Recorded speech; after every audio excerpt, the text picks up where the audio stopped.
Hi, it's Christine doing pre-April update. I haven't done an update in quite some time for two reasons. One, I just got a new webcam, and I was having some issues with my microphone, so it took me a while to get it together. And basically, I've spent the last 6 months well, currently I have the flu, so if you hear me cough, it's because I'm sick. I spent the entire weekend in the ER last weekend, and I've gotten a flu shot ever since I was a little girl, and for whatever reason, I got the flu. So, not only do I have respiratory failure, but now I have the flu, so they've got me on all kinds of antibiotics, and I've been struggling a lot with coughing and trying to feel better. But I want to start doing videos again. I know it's been a long time, and there's so much that I want to catch up on, and I don't want to put too much of a negative twist on stuff, but unfortunately, I've learned a lot.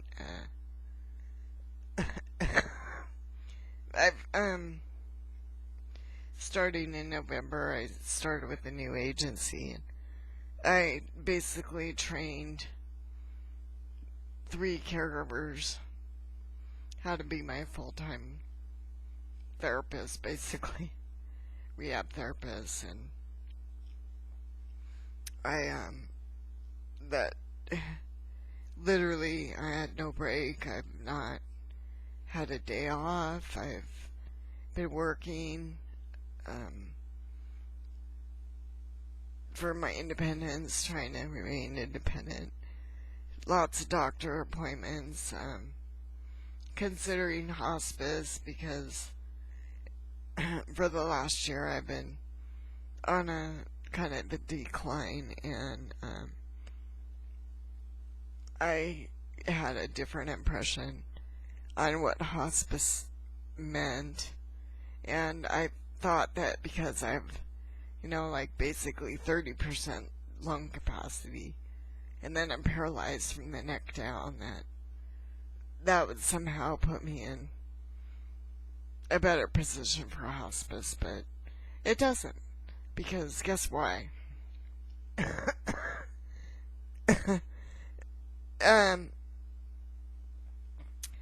They won't give me anything to relieve me for pain, because even though I have a spastic quadriplegia, which is completely painful, and I went to my pulmonary doctor on January 12th, and turns out that my breathing has remained the same in the last year and a half, and I give that credit to the fact that I vaporize marijuana, which means I basically do the tests that they give you for pulmonary tests. They're like, suck it and hold it, blow out as hard as you can, And so, because I vaporize marijuana, I'm not smoking the smoke, I'm just vaporizing the hash oil, and still has the anti-spasticity qualities, and well, my lungs didn't get worse, so I was pretty happy about that. But I also wanted to talk to my doctor about hospice, because because I wanted to plan things out. I inherited some money, and I just I'm a planner, and I like to know where my future's going, especially when I'm declining. And I was very upset when I found out about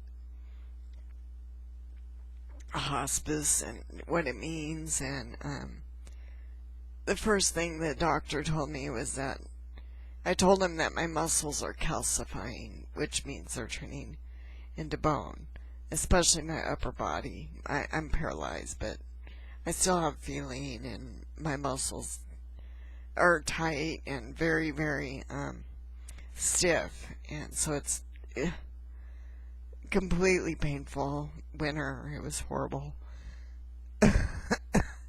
And I thought that I'd be able to use my health care directive and die at home. That's what my goal is. I've lived here for so long. Well, I found out, because I told my doctor that my muscles are calcifying. He goes, well, your lungs aren't. And I was just like, really? I mean, are you serious? And they referred me to a nursing home. It's kind of a house. It's a special nursing home for people that have AIDS and are suffering from respiratory disease like me. Supposedly they get extra special treatment before they die or whatever. I researched it. I have a total new respect for the gay community and what they stood up for in the 80s, and that's how the house was developed, was when a lot of men were dying from AIDS, and the compassion really stepped up, and there's a lot to be proud of for those people that were able to stand up and fight, for ultimately a temporary cure for HIV. And we're able to pass the drug administration and get a drug approved that would, postpone their disease by, years, decades. And so there's not that many people going in this home anymore.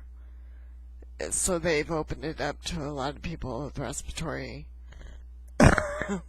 problems like myself, because I would not survive in a nursing home at all. Most people that I've worked with that work at nursing homes, I have a nurse that works in a nursing home. I've worked with hundreds of caregivers, and for the most part, it's, to me, it's like a death camp, it's a freaking waste of money, unless you have some sort of ability still where you can live in an assisted living, or if you have any kind of ability at all. But unfortunately, I asked my doctor, I go, so what happens if I lose my voice, I mean, shit, I'm suffering enough. He goes, oh, well, there's somebody there that can type with their eye. And I was just like, you gotta be, I'm not kidding, I was so pissed off when I left that appointment. And when I came home, I was even more pissed, because my 19-year-old cat, Squishy Face, my orange Persian cat, was under my bed, and my caregiver had to pull him out, and he was dying. He's 18, 19 years old, and he's been with me. I'm sorry.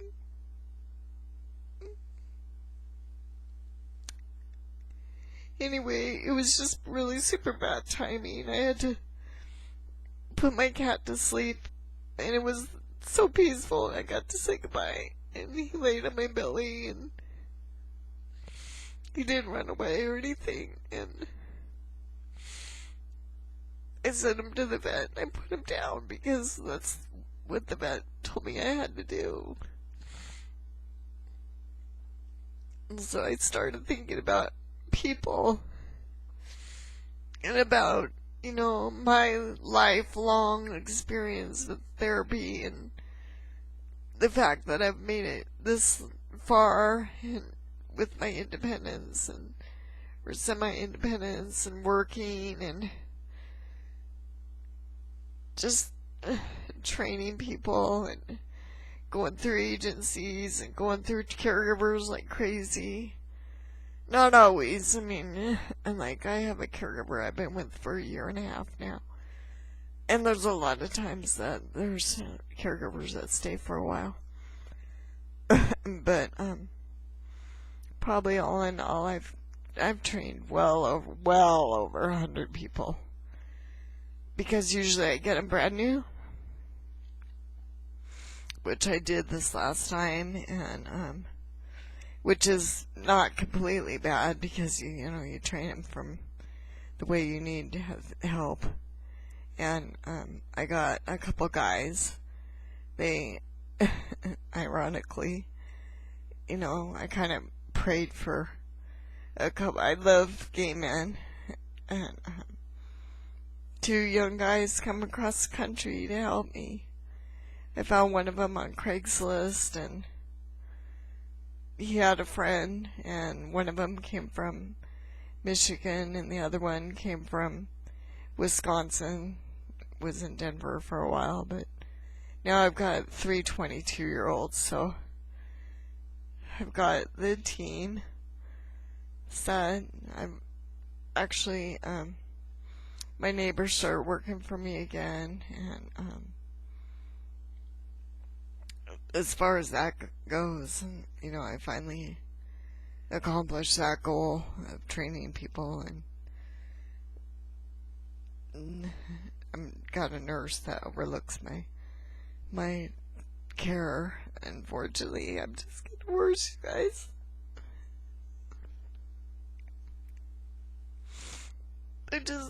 I'm so deconditioned, and my chair is working and everything like that. It's just really complicated, and I can drive with my chin, and it's all goddamn cool, and supposedly I'm so goddamn cool, but all I could think about was, my future, and I'm worried. I'm not very happy. I feel like I want to speak for a group of people, and I don't know if people agree with this or not, but I just don't believe in human suffering.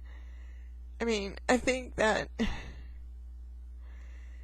it's unfair, it's cruel. I mean, what I did with my cat was humane, and unfortunately they would let me not, if I lost my voice, to say, something happened like that, they would literally let me curl up in a ball and die. It could be 5 years, I mean, who knows, God knows how long, and, I just think that nursing homes are a waste of money. I think most people are terrified to go there. I think that people that work there run from room to room to room. Even if they wanted to, they couldn't give the care they need. And of course, there's probably all kinds of people with with dementia and stuff, and they're probably screaming, help me, help me. I mean, my God, I can't even press a call button. I spent the whole entire weekend in the ER last weekend, and I basically laid there, and it's just not going to work out, you guys. So, right before I got sick, I thought, well, I better start setting new goals, because I'm always trying to be in such control of everything, I'm so scared, and I'm alone, and well, I'm not completely alone. I've got good friends and stuff like that, but I just feel that if somebody knows that they're dying, or suffering, like me, I have an undiagnosed disease,